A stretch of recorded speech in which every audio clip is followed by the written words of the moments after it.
MDH biryani મસાલા, પારંપરિક બિરયાનીનો અસલી સ્વાદ. असली मसाले सच सच MDH.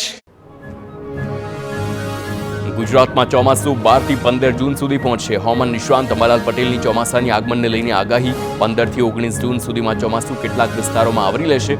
આજથી દક્ષિણ મહારાષ્ટ્ર અને મુંબઈના ભાગોમાં ચોમાસું સક્રિય થવાનું અનુમાન.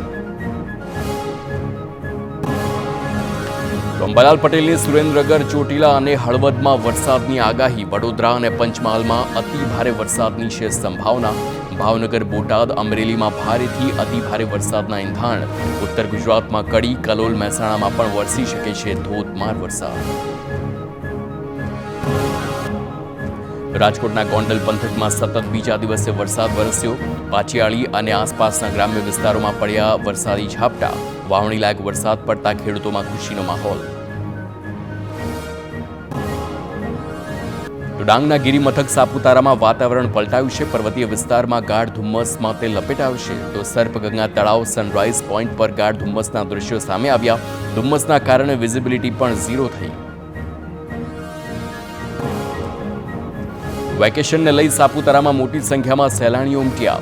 ગાઢ ધુમ્મસથી સર્જાયેલા આહલાદક વાતાવરણની મજા પણ માણી. સાપુતારાને જોડતા ઘાટ પર પણ સહેલાણીઓ સેલ્ફી લેતા નજરે પડ્યા. ચોમાસાનું આગમનની રાહ વચ્ચે ગરમીનો પારો ઊંચકાયો છે. સાબરકાંઠામાં લોકો મે મહિના જેવી કાળજાળ ગરમીનો અનુભવ કરી રહ્યા છે. ઈડર, મોડાસા, પ્રાંતિજ જેવા વિસ્તારોમાં ગરમીથી લોકો ત્રાહિમામ. તો લોકો હવે ચોમાસાના આગમનની કાગડોળે રાહ જોઈ રહ્યા છે. રાજ્યમાં ચોમાસું પાછળ ખેંચાતા વાવેતરને લઈને ખેડૂતો મુકાયા છે મુશ્કેલીમાં. જૂન પહેલા ધોધમાર વરસાદ બાદ ફરી ગરમી પડતા ચિંતામાં મુકાયા. સાબરકાંઠા અને અરવલ્લીના ખેડૂતોએ મગફળીનું વાવેતર શરૂ કર્યું, પરંતુ વરસાદને બદલે ગરમીનું પ્રમાણ વધતા ખેડૂતો માટે મોટી મુશ્કેલી ઊભી થઈ. ખેડૂતોએ મોંઘાદાર બિયારણ ખરીદી ચોમાસું વાવેતર કરી દીધું. વરસાદ ખેંચાતા ખેડૂતોએ નુકસાનીની ભીતિ વ્યક્ત કરી. જૂન મહિનામાં પણ હજુ સુધી વરસાદના કોઈ એંધાણ નથી.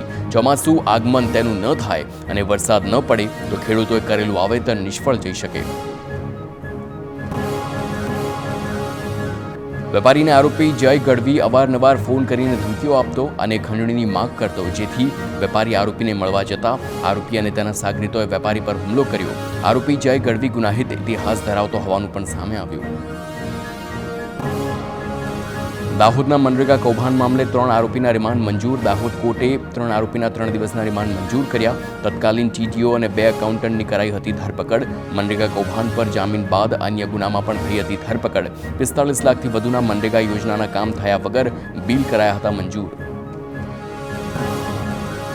ગીર સોમનાથના ગીર ગઢડા વિસ્તારમાં લટાર મારતી સિંહણનો વિડીયો થયો છે વાયરલ. સિંહણને માણસોની હાજરીથી જ ફેર ન પડતો હોય તે પ્રકારના દ્રશ્યો જોવા મળ્યા છે.